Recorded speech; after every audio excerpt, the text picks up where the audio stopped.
ертөнцийн төгсгөлийн өдөрт итгэх итгэл. ертөнцийн төгсгөлийн өдөр. Бидэнд мэдэгдснээр Сэхүүсэн тэнгэр Исрафилийн үлээх сур бүрээний дуугаар амьд бүхэн өөхөх болно. Энэ үеэс эхлэн хүмүүсийн дахин амьлах хийгээд Диваажинд тамд очихын тамд орох хүртэлх хугацааг ертөнцийн төгсгөлийн өдөр гэнэ. Өөр олон янзаар нэрлэгдсэн байдаг. Эдгээрийн дотроос хамгийн түгээмэл нь нөгөө ертөнцийн амьдрал юм. Өөр нэг яриагаар бол хүмүүсийн шүүгдэхээр дахин амьлах өдрөөс эхлэн үрд үргэлжлэх цаг хугацааг ертөнцийн төгсгөл гэж үзсэн байдаг. Булсны амьдрал. Хүн нас барснаас эхлээд Аллахын өмнө шүүгдэхээр дахин амьлах хүртэлх хугацааг булсны амьдрал гэж нэрлэдэг. Хүн булшинд орсны дараа хоёр Сэхүүсэн тэнгэр ирж эзэн чинь хэн бэ? Элч чинь хэн бэ? Шашин чинь юу вэ? Хэмээн асуултуудыг асууна. Үүнийг булсны асуулт гэж нэрлэдэг.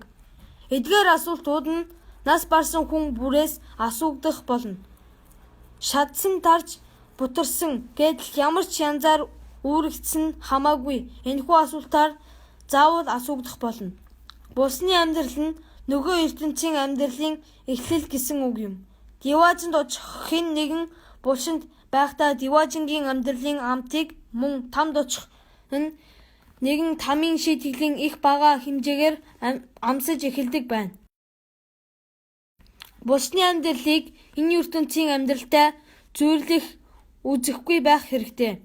Гэхдээ баг үхэл хэмээн нэрлэгдэх зүүдэндээ бид баяр баясгалан аимшигт өвдөлтийг сүнсээрээ мэдэрдэг учраас нөгөө ертөнцийн амьдралын жишээг нь энэ ертөнцид мэдэрч байгаа гэсэн үг юм. Диваажин мусульманчуудын төлөө бэлдсэн шагналын орон юм. Нэгэн ишлэлд та нарын төлөө тэд хүссэн бүхэн хийгээд сансан бүхэл буян хишигчин байх болон хэмээн айлджээ. Там Аллах эзнийг эсэргүүцэн боссныхоо шийтгэлийг хүртэх газар юм. Тэнд үл итгэгч хоёр нүүртэн болж нас барагдсад нүглэн сайн үйлээсээ давхсад болон Аллахын инэрлд багтаагүй му'минчууд очих болно.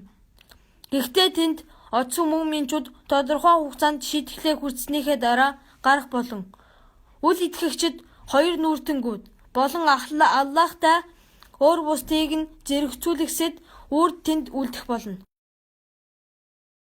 Махшер Исрафил бүрээ илээснээр бүх хүн төрлөختөнд амьд бүхэн өөхөх болно. Аллахоос өөр ямар ч амьд амьсан үлдэхгүй хэсэг хугацаа ийм байдалтайгаар үргэлжлэх болно. Дараа нь Аллах эзэн Исрафилийг дахин амьлуулж бүрээ үлээлгэхэд хүмүүс дахин амьдж шүүгдэхийн тулд Махшер хэмээх газар цугларах болно. Үлийн дэвтэр. Махшер хүмүүсийн үлийн дэвтэр дэлхийн ертөнцид байхад нь Сэхүүсэн тэнгэрүүдийн бичиж бэлтгэсэн дэвтэр тараагдах болон энэхүү дэвтэр Диваажинд орох хүмүүст баруун талаас нь, тамд орох хүмүүст зүүн талаас нь өгөгдөх болно. Их шүүлц. Аллах эзэн бүх хүмүүсийг нэгэн зэрэг шүүх болно. Гэхдээ хүн бүр зөвхөн өөрийг нь шүүлсэн хэмээн ойлгох болно. Энэхүү шүүлтэд гэгэн элчийн айлдсан шиг 1. Амьдралаа ямар замд үүрсэн. 2. Мэддэг зүйлээрээ юу бүтээсэн. 3. Эд хөрөнгөө хаанаас олж хаан заршуулсан. 4.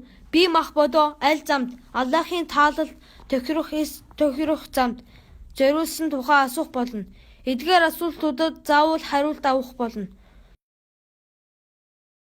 Жинлүүр.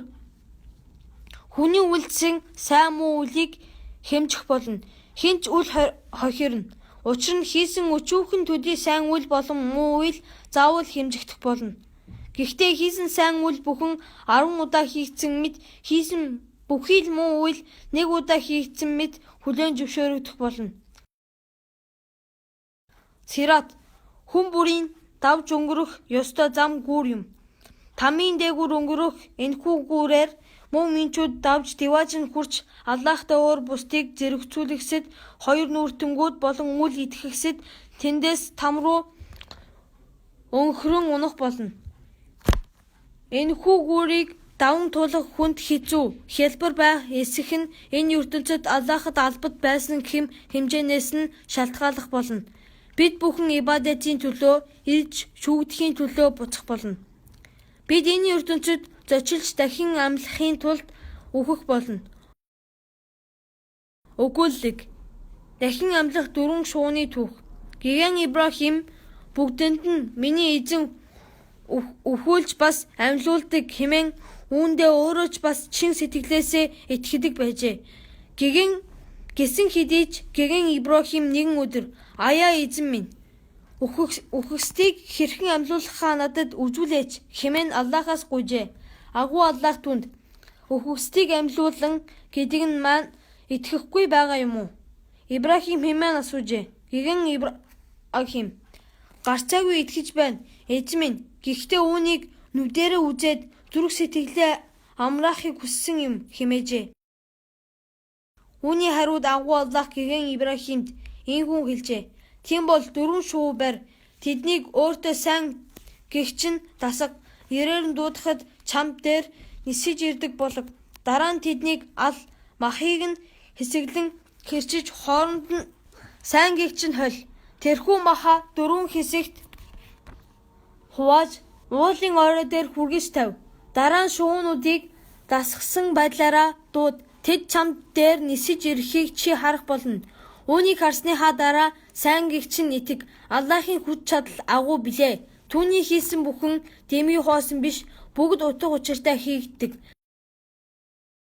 Гэгэн Ибрахим хүсэлт нь биелсэнд маш их баярлжээ. Тэр даруй болчмор дахиа, хэрэ, азарган дахиа дөрвийг өөртөө дасгаж эхлэв. Хэсэг хугацааны дараа тэрхүү амьтад хаанч байсан гэгэн Ибрахим дууг сонсоод түүний зүг ирдэг болжээ. Нэгэн өдөр гэгэн Ибрахим Аллахын айлдсан байдлаар тэднийг алж махыг нь хооронд нь сайн гэгчин хольж 4 уулын оройд хаваачин тавьжээ. Дараа нь тэднийг сургасан байдлаараа дуудахад бүгд нэгэн дор нь орж түүний зүг нисэн ирэв. Үүнийг харсан гэгэн Ибрахим сэнштэй үлдэн Раб эзэндээ талархаж түүний гисэн итгэл үнэмшил нь улам хүчтэй болжээ.